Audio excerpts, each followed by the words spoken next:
lifestyle factors for raising testosterone. So that car and that girl will definitely raise testosterone for us guys.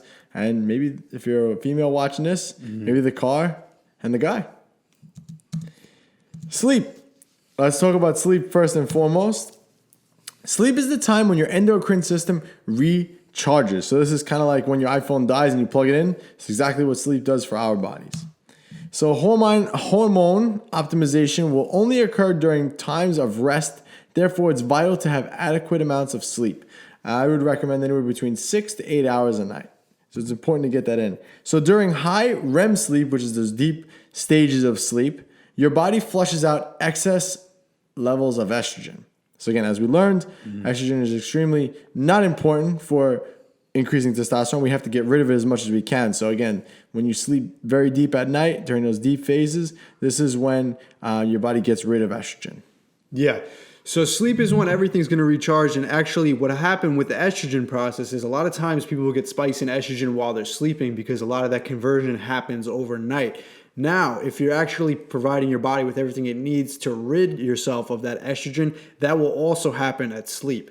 So if you have high estrogen levels in your body and you start slacking on sleeping, your body is going to have a harder time getting rid of that excess estrogen. So therefore, if you're doing everything right, but you're skipping out on sleep, you're not going to see the results you want. And as we all know, the body produces most of its hormones and peaks at night while it's sleeping, when it gets up in the morning, when you have a restful sleep. So if you disrupt that sleep cycle, you're going to help, inhibit the amount of testosterone you're producing, and you're going to have a hard time ridding it of that estrogen. Correct.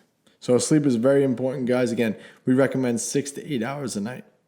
And again, it's important for everything. So healthy life in general will help keep those hormone levels in balance. So it's not just testosterone. Again, a lot of stuff that we're talking about here will affect other areas of your life beneficially if you apply them. So there's no reason to skip out on sleep, guys. You can, if you can spend a few extra hours sleeping, getting to bed earlier, planning your schedule correctly, it'll do your body very well. Yeah, and again, good sleep also boosts testosterone and growth hormone levels. As I'm sure you guys have heard that many times before, when you sleep, growth hormone gets released. So that's why it's important to take sleep seriously. So one of the things I've been working on, I'm busy, family, kids, work, businesses, but there's no excuse for, if this is my goal to optimize testosterone, I have to optimize my sleep too. So again, one of the other things too with optimizing sleep, for me, that one of the things that really worked well was using darkening shades. I like my room pitch black, and it helps, especially during the morning, because as soon as the sun hits me, I'm up. I'm ready to go. So the darkening shades really help me sleep better and sleep longer.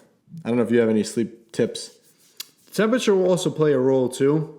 You'll sleep a little bit better if your room is cool. So try not to sleep too hot. Don't keep it too warm in your room, but don't keep it too cold either. So a good temperature in the room, probably somewhere around, I'd say 66 to 67 degrees is good. If you like it a little cooler, that's fine. But if you make it too cold, you're actually going to disrupt your sleep.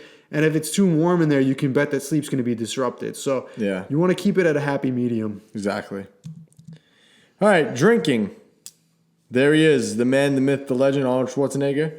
The glass of wine and a woman. So this is perfect for maximizing testosterone. It's perfect. It's perfect already.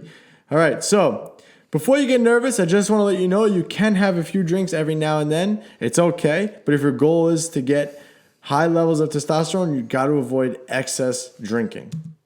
So again, like I said, high alcohol consumption can raise estrogen levels and decrease testosterone.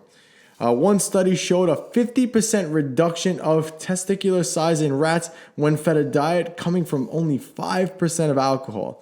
So alcohol is definitely not one of those things that's going to improve testosterone. So based on what we learned earlier, beer is the worst to drink when it comes to testosterone. Beer, actually, especially the hops, is probably the worst and most estrogenic thing you can have. Yeah, so the more alcohol you will drink in your diet, you're going to see a lot of excess estrogen release, a lot of aromatization, and again, especially with beer. So you will see it if you look at typical people that drink and consume a lot of alcohol. A lot of times people say, oh, the alcohol made them fat. We're not going to get too much into the nutrition of alcohol, but the fact is a lot of times these people end up gaining weight not directly through the calories consumed with that alcohol. A lot of it is throwing the hormone imbalance out of whack. So again, when you have higher estrogen in the body from drinking or from anything else, you're more likely to store body fat. So people who excessively drink beer on a regular basis will also most likely have a lot more estrogen in their body. Thus, in turn, a lot of them will have higher body fat levels. So it's more of a hormonal thing when it comes to alcohol and gaining fat. So you can see directly through those people that do gain a lot of weight drinking. Yes, it's the calories, but it's also a hormone imbalance. Yep.